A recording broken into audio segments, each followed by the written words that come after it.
What's up, everybody? Once again, my name is Matt, and welcome back to Let's Play The Legend of Zelda Link's Awakening. In the previous video, we went on a date with Marin, got the angular key from the desert, and learned the Battle of the Windfish. In this episode, well, we're gonna take on a dungeon, but it's not exactly the next dungeon in order for the main quest.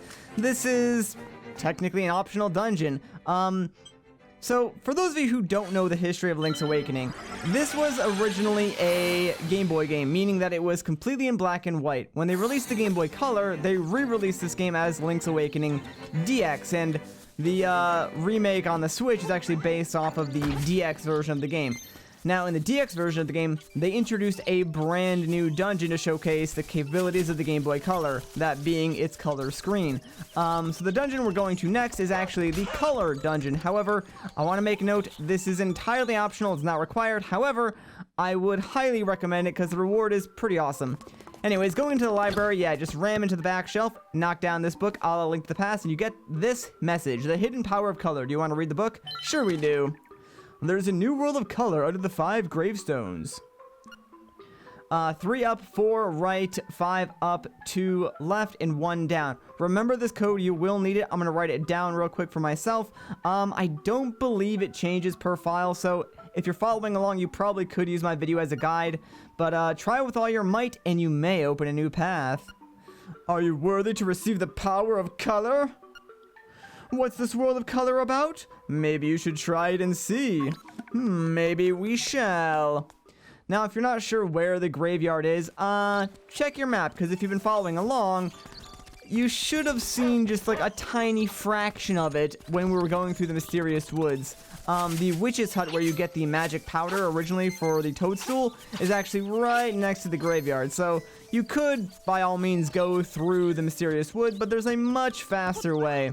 Now that we do have the power bracelet, we can just head directly through the prairie, you know, north of where that teleportation platform is. And if we lift up this rock, it'll take us right over to the graveyard via the Koholint Prairie. And yeah, on your way there, which is kind of funny, there's these weird, almost zombie-like monsters. But yeah, there's the witch's hut, and now we are here in the cemetery. So we need to find 5 gravestones. There's 6, 4, and 5 over here. So now we just input that code that we got from the book, and we're good to go. Watch out for these ghosts. Anytime you touch one of these gravestones, a ghost is going to spawn, so it can get kind of hectic out here. You can't really kill them, so just use your sword to, like, knock them around, and hopefully they don't float in your general direction. You should be fine as long as you keep your distance. But yeah, push those gravestones in the correct order and in the correct direction, and you'll unlock the Color Dungeon. So let's go inside. I'm pretty excited about this one just because I'm curious to see, like, what changes they've made, if any at all, to this particular dungeon, since it was added, like, in the DX version. Anyway, these two guys are blocking our path, so what do you say we talk to them? This is the Color Dungeon, and we're the Color Guard. You'll need magic powder to get anywhere in here. Say the word and I'll sell you some. Oh, that's actually really cool, and that definitely is a change they made to this version of the game. So I wonder actually how much he's selling it for.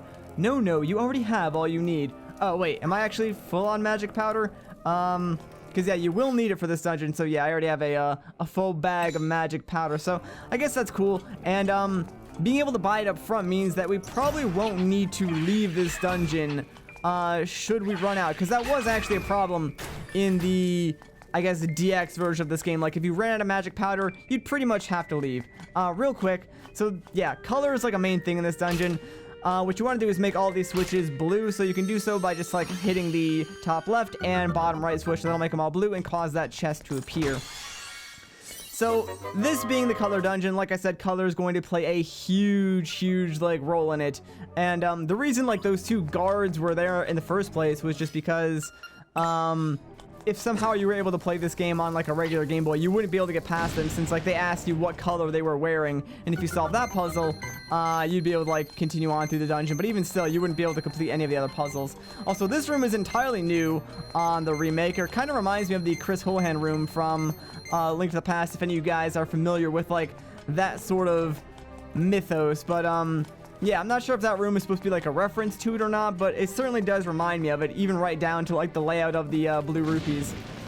Alright, so now that we're actually in it with this dungeon, let's get to it. These platforms here, obviously, every time you jump on them, they're gonna, like, lose 1 point of durability. When they're red, you can jump on them once, but afterwards, they will just, like, break open. This, pretty straightforward. Put the colored enemy in the color hole. Really, this entire dungeon is fairly straightforward. It's also really, really short, so it's not gonna take us any time at all to get through here, but, it's still fun nonetheless, and like I said, the reward is absolutely worth it, so I highly, highly recommend that you go through here. Technically speaking, we could have done this earlier, it's just that, now is kind of a convenient time to do it. So for this one, yeah, hit the bottom switch once, and the top left switch twice, and that will give you the stone key. We did previously pick up the stone beak. It's not really worthwhile, in this dungeon at all, since the hints are like, make these switches blue, or, you know, do this sort of color-related puzzle. It's kind of straightforward, so the hints, not exactly helpful here, but I figured we would pick it up because, well, one, it's on the way, but, yeah. Boo! I am no weakling! Your pitiful sword is no match for me. Already, we are at the mid-boss, so it's a giant, chew-looking guy. This is what you need the magic powder for. So what you want to do is sprinkle magic powder on him. That will put him in a state where he's vulnerable to your sword. You can hit him 2 times, just about every time that you turn him back into, like, this blue blob. He will try and jump on you. The hitbox is a little bit sketchy in this fight. It was sketchy back on the original Link to the Past 2.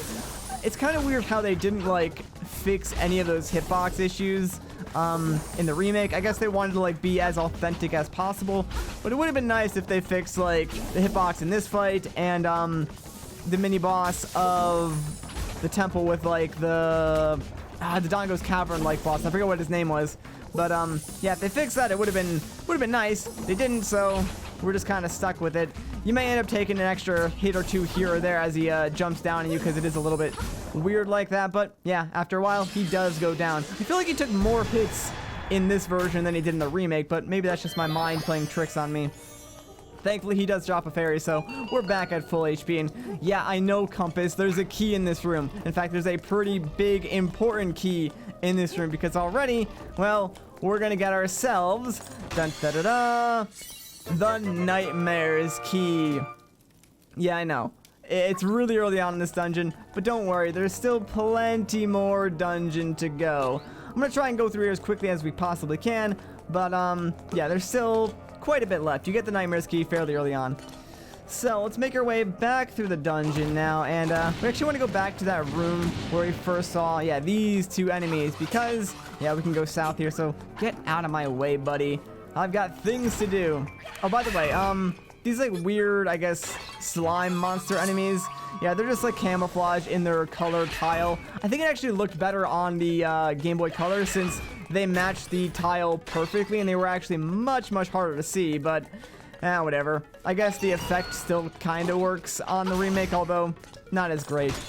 Inside this chest, we're gonna get ourselves a key, and hopefully I can keep this piece of power. Like, it would be great if this thing doesn't run out, because this boss, or this temple rather, doesn't have 1 mini boss. Oh, no, that would be too simple. It has 2. So check it out. We got this weird, like, stone golem guy. What a greedy fool. You want more power? A buffoon like you might as well give up and go home. Well, that ain't gonna happen today, buddy. So, this enemy is kind of like a Hinox. I'm gonna try and just burst it down with my extra damage from the piece of power, and wow, that was really quick. I'm glad that kind of worked out. I thought it was gonna take maybe like 1 or 2 more hits, not like 3 slashes of my sword. Jeez. Alright, well, that worked out perfectly. So, didn't really get to, like, see much of that fight, but trust me, he is kind of like a Hinox, so not too hard to fight.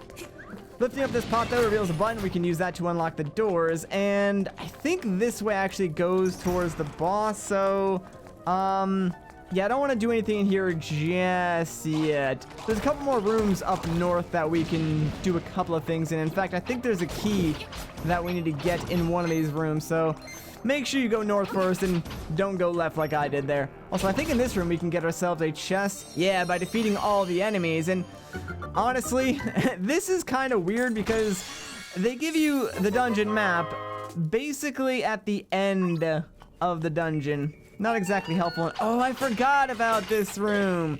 Yeah, more of these enemies. They're pretty straightforward, but now we have the introduction of a new color. I think on the Game Boy Color, the yellow enemy was actually green. I'm not really sure why they changed that. Maybe they just thought yellow was a better color. Who knows? But I guess they made that change.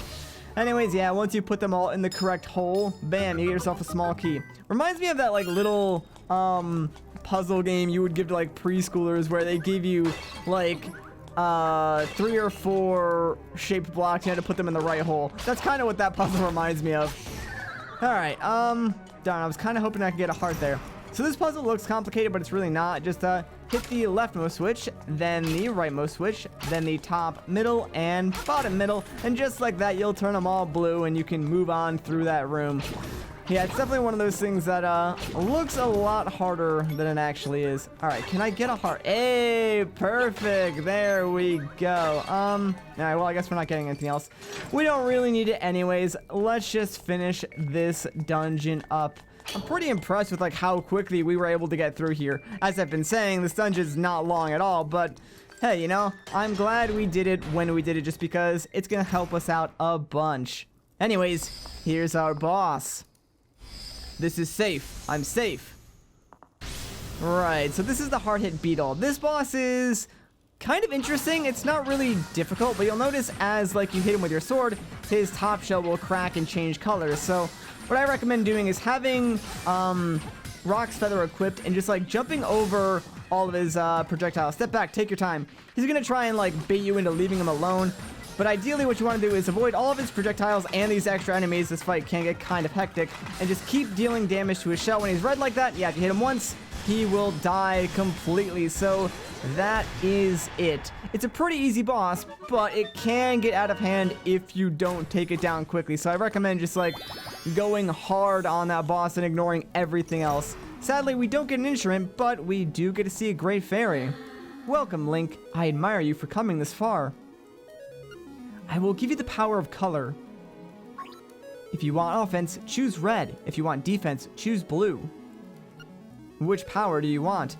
Alright, so let me explain this real quick. Red basically means you'll do more damage. Blue means you will have more defense. You can choose neither, but like, why would you do that? You can actually swap between these two, so don't worry, your choice isn't permanent. Now, I will say this. There is no way besides this right here to increase your defense. However, there is a way you can increase your attack by way of a better sword. We've actually seen that with the whole, like, seashell thing. You guys know me, though.